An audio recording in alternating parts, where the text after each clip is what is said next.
திமுக அமைச்சரவையில இருக்கிற ஒரு 6, 7 அமைச்சர்கள் மேல இடி வழக்கு இருக்கு. அமைச்சரவையிலிருந்து விலக்கப்பட்ட பொன்முடியையும் சேர்த்து பார்த்தோம்னா, ஒரு 7, 8 பேர் மேல 8 பேர் வந்து இடியினுடைய ரேடார்ல வந்து இருக்கிறாங்க. பல்வேறு வழக்குகள். அதிலேயும் வந்து சில வழக்குகள்லாம் வந்து நாங்க உள்ள வருவோம் அப்படின்னு சொல்லிட்டு இடி வந்து பயங்கரமா ட்ரை பண்ணிட்டு இருக்காங்க. இந்த இடியினுடைய வேலை என்ன அப்படின்னா, அந்த வழக்கு வந்து பேஸ் எஃப்ஐஆர் வந்து இடி போட மாட்டாங்க. இப்போ உதாரணத்துக்கு செந்தில் பாலாஜி வழக்கை எடுத்துக்கிட்டோம்னா, அதனுடைய மூல வழக்கு அப்படிங்கிறது அரசு வேலை வாங்கி தர்றதா சொல்லி லஞ்சம் வாங்கியிருக்காங்க அப்படின்றது தான் வந்து அதனுடைய மூல வழக்கு. இதுல சட்டவிரோத பணப்பரிமாற்றம் நடந்திருக்கா அப்படிங்கிறத பார்க்கிறதும், அப்படி சட்டவிரோத பணப்பரிமாற்றம் நடந்திருந்தா, அதுல நடவடிக்கை எடுக்கிறதும் தான் இடியினுடைய வேலை. இந்த இடி வழக்குகள்லாம் என்ன ஆகும் அப்படின்னா, இந்த மூல வழக்குகள் முடிஞ்சா தான் இது வந்து கிளியர் ஆகும். நீங்க உதாரணத்துக்கு செந்தில் பாலாஜி வழக்க எடுத்தோம் அப்படின்னா, அதுல இடி அவங்களுடைய வழக்க ப்ரூவ் பண்ணணும்னா, முதல்ல செந்தில் பாலாஜி அரசு வேலை வாங்கி தர்றதா சொல்லி, இத்தன பேர்கிட்ட ஏமாத்தி லஞ்சம் வாங்குனாரா அப்படின்றத ப்ரூவ் பண்ணணும்.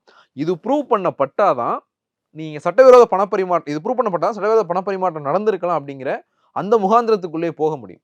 ஸோ, இப்படியான பல வழக்குகள்ல திமுக அமைச்சர்கள் மேல வந்து நெறைய வழக்குகள் வந்து நிலுவையில இருக்கு. அப்படியான எல்லா வழக்குகள்லயும் பெரும்பான்மையான வழக்குகள்ல ஏதாவது ஒரு லூப் ஹோல் இருக்குமா? நம்ம அதில நுழைஞ்சிரலாமா? அப்படிங்கிற விஷயத்த இடி பார்த்துக்கிட்டே இருக்கிறாங்க. பல வழக்குகள்ல அவங்க உள்ள போகணும்.